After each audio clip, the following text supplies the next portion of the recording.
আজকে যে রোদও উঠছে, কৃষক যে বিদেশ আইলেম, জীবন তো আর চলে না। এত কষ্ট তো আর সহ্য হচ্ছে না।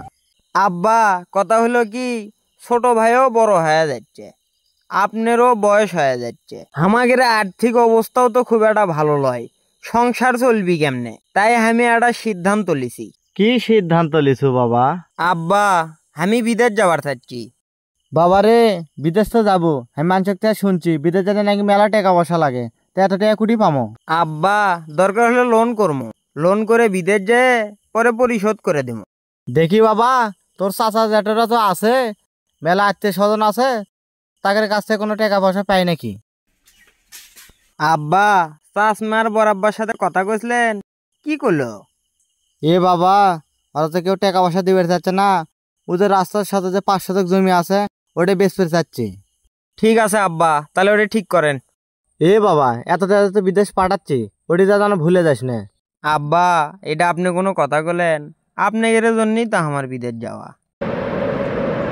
আজকে যে রোদও উঠছে, কৃষক যে বিদেশ আইলেম, জীবন তো আর চলে না। এত কষ্ট তো আর সহ্য হচ্ছে না। কাশেম ভাই, আপনি ছেলে তো বিদেশে গেছে, এই জমিটা আমি বিক্রি করতে চাচ্ছি, তা আপনি কি নেবেন? রাস্তার সাথে জমি, জমিতে লেওয়া যায়।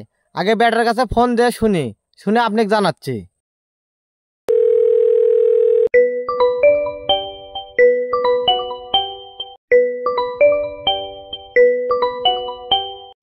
হ্যালো বাবা, তোর পল্টু চাচা রাস্তার সাথে জমি বেচতে চাচ্ছে, তা সেটা আমি লিবার চাচ্ছি। তা তুই কি করছো? ঠিক আছে আব্বা, দেখতেছি, আপনি ওই লোকের সাথে কথা কন। আচ্ছা ঠিক আছে, তাহলে তোর চাচার সাথে আমি কথা কইলাম। মন খারাপ করে বসে আছেন কে?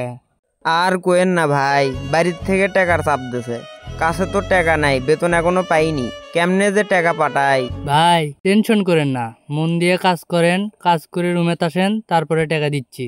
ভাই, আমার অনেক বড় উপকার হলো।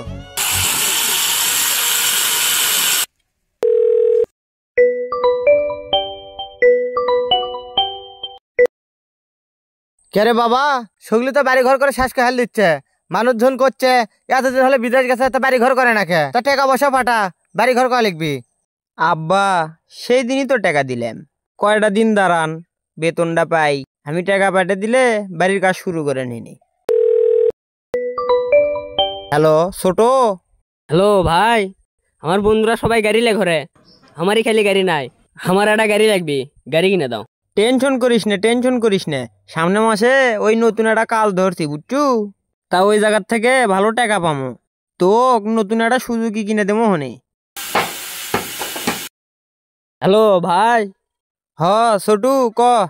তুমি তো গাড়ি কিনে দেবার চাইছিলে, 6 মাস পার হয়ে গেল, এখনো তো কিনে দিলা না।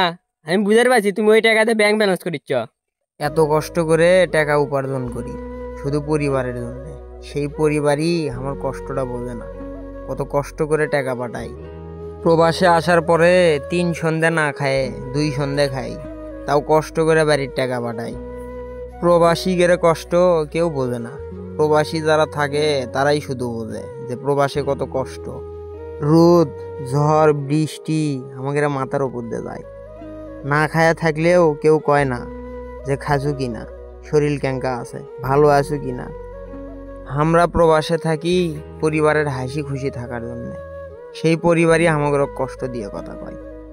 আমরাও তো মানুষ, আমাদেরও তো কষ্ট হয়, আমাদের মনটাও তো চাই ভালো পোশাক আশাক পরতে, দেশের মানুষের সাথে থাকতে, কিন্তু পরিস্থিতির জন্যে আমরা তা পারি না। কি ব্যাপার ভাই, মন খারাপ করে বসে আছেন কে? ঘটনা কি? ভাই আর কোয়েন না দুঃখের কথা, এই প্রবাসে আসার পর থেকে বাড়ির থেকে খালি টাকা টাকা আর টাকা, কোনোদিন কইলো না তোর শরীর ক্যাঙ্কা আছে, তুই ক্যাঙ্কা আছিস।